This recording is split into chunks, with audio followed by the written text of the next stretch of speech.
Algebra 1, Day 19. Today we're going to be talking about interpreting linear functions. So what exactly does that mean?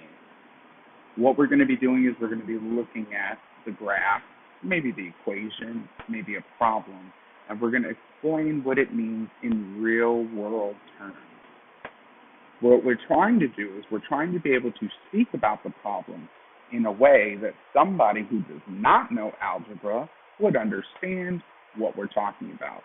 Kind of like the language of math. All right, so let's go ahead and get started.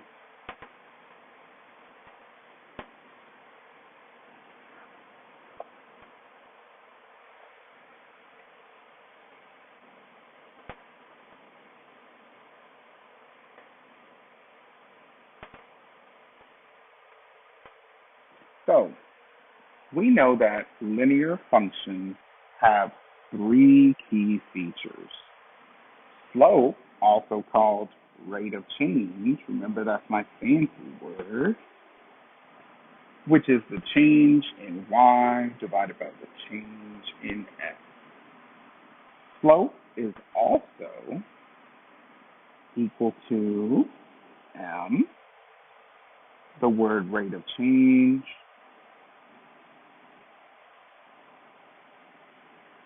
it's also called rise over run. It's also called difference in y over difference in x. Also called the formula y2 minus y1 over x2 minus x1. And of course, up, down, left, and right, because that's what it tells us about.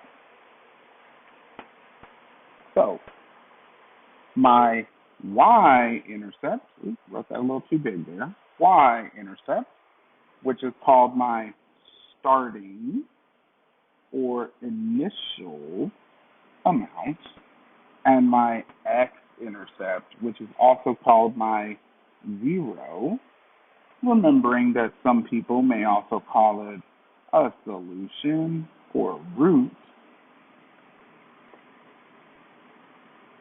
which can represent a final amount. This is not always true, but it does happen sometimes. All right, so let's go ahead and take a look at the very first example. So, William filled up his bathtub and then let water drain out to see how long it would take to drain. The graph below represents the number of gallons of water remaining in the tub and the time in minutes. Okay, so first thing I need to identify, range, domain. Okay, so I got that. I'm looking at this and it looks like my range includes gallons, how much water's in there, and my domain includes my time. So it looks like at the very beginning, at 0 minutes, I had 20 gallons. After 15 minutes here, I had 0 gallons.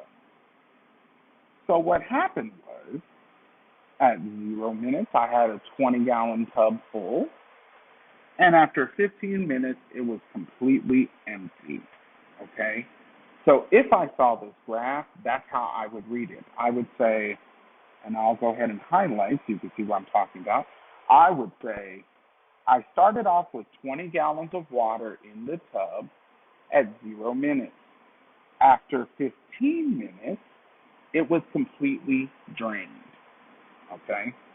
All right, so let's go ahead and identify a couple of pieces here. I'm going to look for where it touches the y-axis. That's that guy right there. It's going to be my y-intercept, also called my b. I'm going to list that one out as 0, 20. I see this guy down here is my x-intercept, also known as my root, solution, and, of course, my 0. And that's going to be located at 15, 0. Okay, so now we have that information. Now, of course, they're going to ask us about slope, right? So I could go ahead and plug in these values. Hold on, let me highlight this. I could go ahead and plug in these values to my slope equation. I could also count based on items that I see that go, parts of the line that go exactly through the corners of the boxes. So there's a lot of different things I can do. But, like I said before, counting from y-intercept to x-intercept is usually the easiest, right? So I'm going to go ahead and do it both ways. I'm going to do the manual calculation, and I'm also going to go ahead and do the counting, all right? So I'll do my counting in purple. I see here I'm at 20. My slope is changing y over changing x. So I'm going from here to down here. So in order to get to the same level, I have to go down 20 and then right 15. And I can reduce those, divide by 5, and I get a slope of negative 4/3. Now, I want to go ahead and verify that by plugging these two guys in. So I'm going to go ahead and set my slope, and I have the formula. I'm going to look at my numbers. I'll just pick these to be my 2, y2, x2, noticing they're staying together. Remember, they're married for life. And this is x1, y1. They're also married for life. I'm not going to break them apart. So I'm going to go ahead and start plugging them in. So I'm going to say y2 minus y1, all divided by x2 minus x1. So I get 20 over negative 15, which also gives me negative 4/3. I could have also flipped these, and these guys could have been my 2s, and these guys could have been my 1s. We still would have came out with the same answer as long as we follow this step. Let's go ahead and answer the question. All right, y-intercept, 0, 20. And what does it represent in the context of the problem? This is a full tub with 20 gallons at 0 minutes. It's also my starting point. What is my rate of change? Negative 4/3. Now, this is the interesting part. What does this mean? All right. So if I look at the number, this was y, right? So domain, range. Same thing applies whenever you're putting in units. I'm going to go ahead and put in gallons at the top because that's what my range is, and minutes at the bottom because that's what my domain is. So I'm losing 4/3 of a gallon per minute.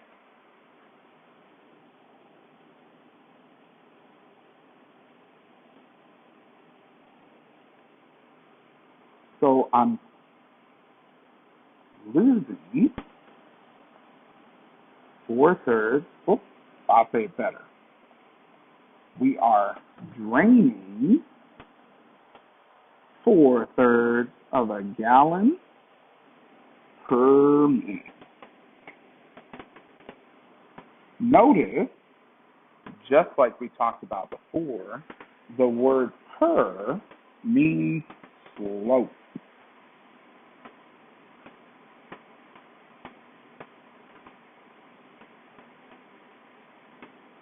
All right, what is the x-intercept? Well, we already identified that.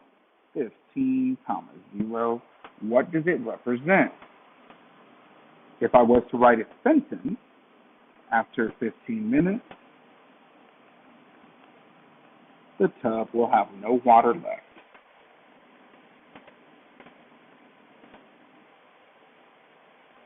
You could have also said the tub will be fully drained or all of the water will be drained.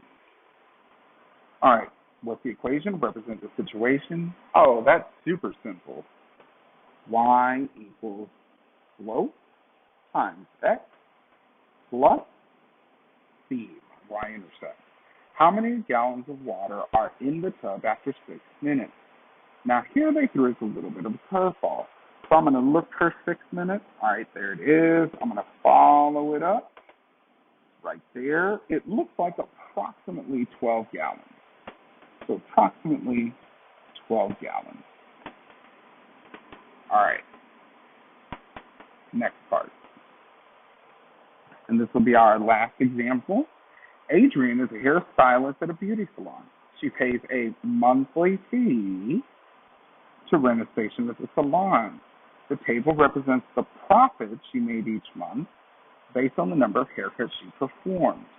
Okay, so this one, they instead gave us a table.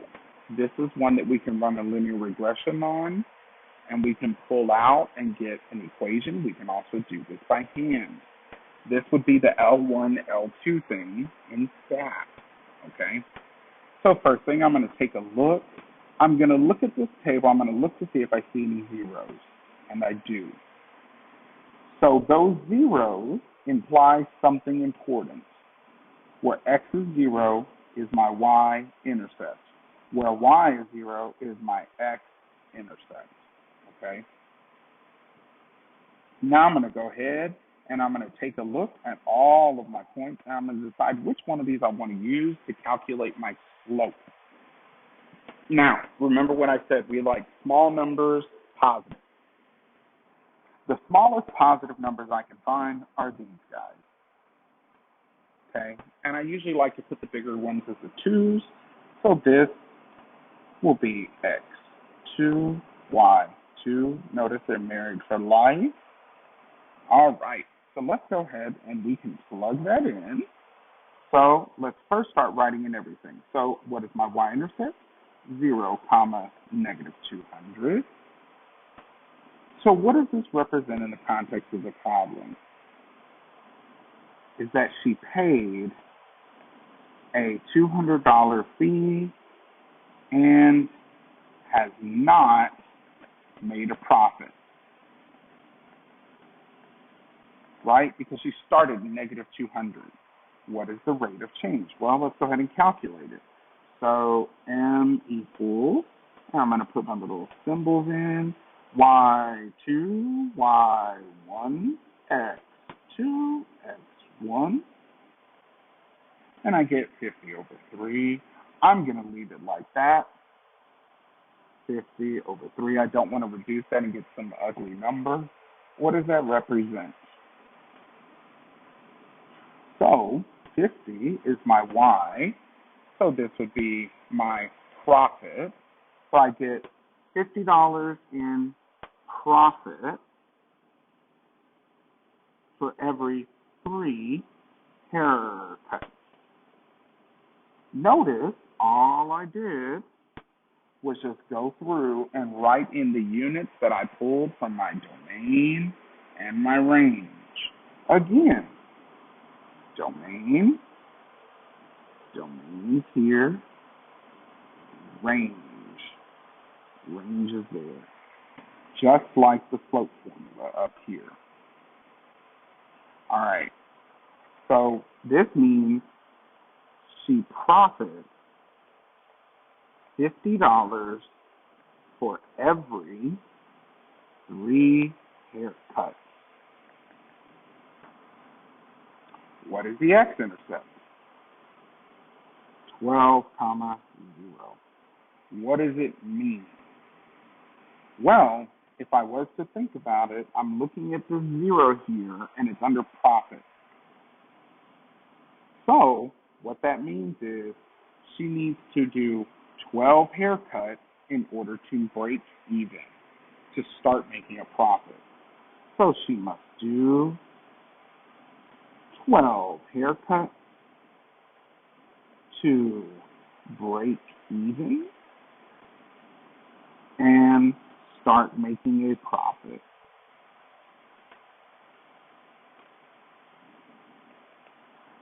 What is the equation represented in this situation? Y equals slope, x, and e. All right. Okay.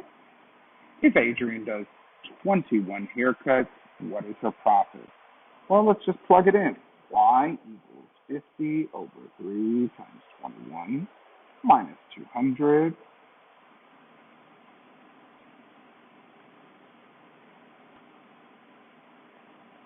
So she would make $150 in profit if she were to cut 21 people's hair.